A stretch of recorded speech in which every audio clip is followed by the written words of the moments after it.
Hey everybody, hope you're doing well out there. My name is Greg Beaker and wanted to take a minute today and give you all an update on the supplemental feed ban proposal in Kansas. There's been a lot of questions about where do I think it stands, where do you think it'll be in the future, what's going to happen. Short answer is I don't know, but I'll give you all the information that I do know. Obviously this became a very hot topic middle of 2023. It got proposed by the KDWP in a commission meeting. Kind of got brought up. There's been a lot of public feedback on this, and then it kind of went quiet and nobody's really heard much about it over the last few months. So in November, I reached out and just wanted to get an update from the KDWP and hear their perspective on this. So I'm going to share that information with you today. Take it how you will, but I'm going to give this information to you and then give a little bit of my feedback towards the end. So on 11/22, I reached out to Levi Jaster, who's our big game commissioner, Secretary Lovelace, and our Commissioner Lauber. And I said, in an effort to obtain and provide the most factual information for myself and others, would you be able to provide me with the most current and future-looking outlook and plan regarding the supplemental feed ban in Kansas? Unfortunately, I was unable to attend the most recent commission meeting. Thank you in advance. Regards, Greg Beaker. So a couple days later, I got a response from Nadia Margie, I think is how it's pronounced. She's the Chief of Public Affairs and Engagement Officer. So she said, "Hi Greg, thanks for reaching out to the department and seeking the most up-to-date information on this important topic of baiting and supplemental feeding of wildlife. My colleague, Levi Jaster, forwarded me your inquiry, so given the short holiday week, I'd be happy to respond on behalf of Levi, as well as Secretary Lovelace and Commission Chair.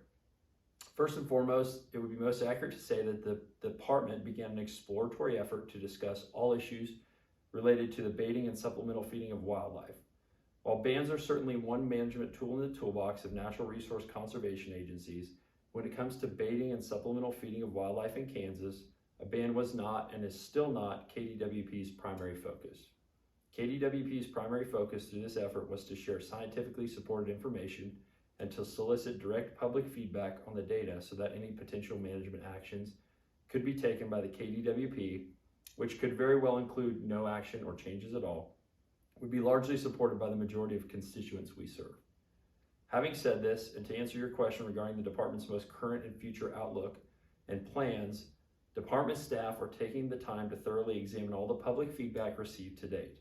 As I'm sure you're well aware, the department received an overwhelming amount of feedback in nearly all communication forms that truly ran the gamut of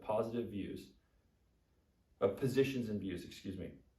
So as a science-based agency that prides itself on making data-informed decisions, department staff want to make sure that we gather and review all comments, suggestions, and concerns with a fine-tooth comb and fully understand what this particular data set is telling us before identifying any potential next steps in the exploratory process. If you have any other questions, don't hesitate to reach back out. Until then, have a very happy Thanksgiving and we'll be in touch. Best, Nadia." So I replied, "Thank you for the information, Nadia.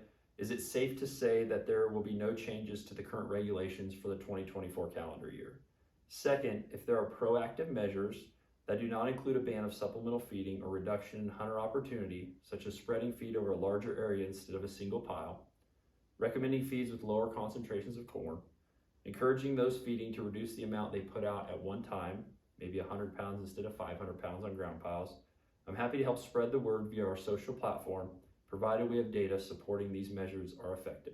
Have a safe and happy Thanksgiving. Regards, Greg."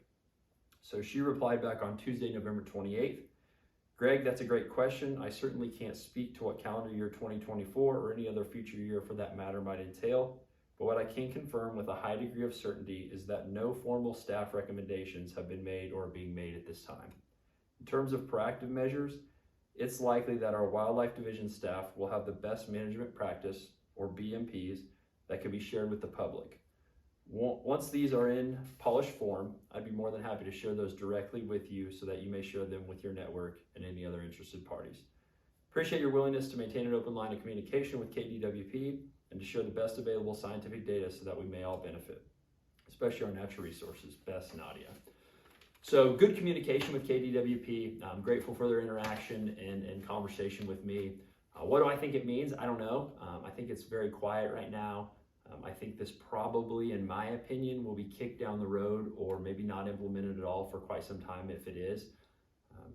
And I think for us as hunters in Kansas, it's a good thing to be able to supplemental feed our herd and increase nutrition and ultimately grow and harvest bigger deer is a big thing for Kansas. And I think it's probably the best step in the right direction to just kind of evaluate this and kick it down the road for a little bit and see, without making any rash decisions, if we can kind of address this in the right way. So that's my feedback. Just wanted to give everybody out there kind of an update as far as I know and the communication I've had with the KDWP, and hopefully this helps you all. So have a great what's left of 2023 and a great 2024. Thanks for watching.